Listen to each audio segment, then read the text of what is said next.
मध्य प्रदेश विधानसभा के उपनेता प्रतिपक्ष हेमंत कचारे और पूर्व मंत्री भूपेंद्र सिंह के बीच जुबानी जंग तेज हो गई है।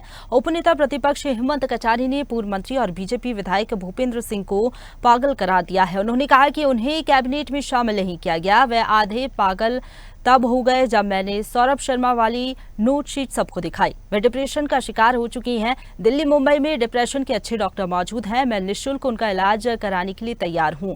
वे बिना सबूत के आधार पर मेरे ऊपर आरोप लगा रहे हैं। तो वहीं पूर्व मंत्री भूपेंद्र सिंह ने उपनेता प्रतिपक्ष हेमंत कचारे पर भी पलटवार किया। विधानसभा की नियमावली दिखाते हुए उन्होंने कहा कि प्रशासन पर दबाव बनाने के लिए कचारे फर्जी काम कर रहे हैं। सदन की नियमावली में उपनेता प्रतिपक्ष जैसा कोई भी पद नहीं है। जहां तक उन्होंने फर्जी कहा तो फर्जी वो मुझे नहीं कह रहे हैं, वो फर्जी सचिवालय को और सचिवालय के हेड नरेंद्र सिंह तोमर जी जो हमारे विधानसभा के अध्यक्ष उनके निर्णयों को फर्जी बता रहे हैं। क्योंकि दिनांक 25 जनवरी 2024 को माननीय पीएस महोदय द्वारा मुझे उपनेता के तौर पर रिकॉग्निशन दिया गया। उसका पत्र है, सचिवालय से भी आप प्राप्त कर सकते हैं। दूसरी बात, उनके द्वारा मुझे बधाई भी दी गई, व्हाट्सएप संदेश भी है मेरे पास, उन्होंने मुझे बाकायदा बधाई दी।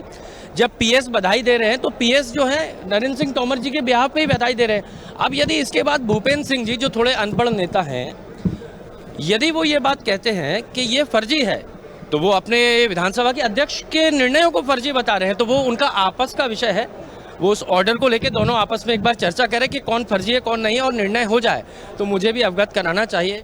प्रतिपक्ष का प्रावधान है जिसका राजपत्र में नोटिफिकेशन भी होता है। उपनेता का नियमावली में कहीं पर भी कोई प्रावधान नहीं है। तो ये जो फर्जी उपनेता बनकर घूम रहे हैं इसके बारे में मैंने कल विधानसभा में रखा है। ये नियमावली है। इस नियमावली में कहीं पर भी उपनेता का कोई प्रावधान नहीं है। ये राजपत्र का प्रकाशन है। इस राजपत्र में नेता प्रतिपक्ष का ही नोटिफिकेशन है, उपनेता का कोई नोटिफिकेशन नहीं है।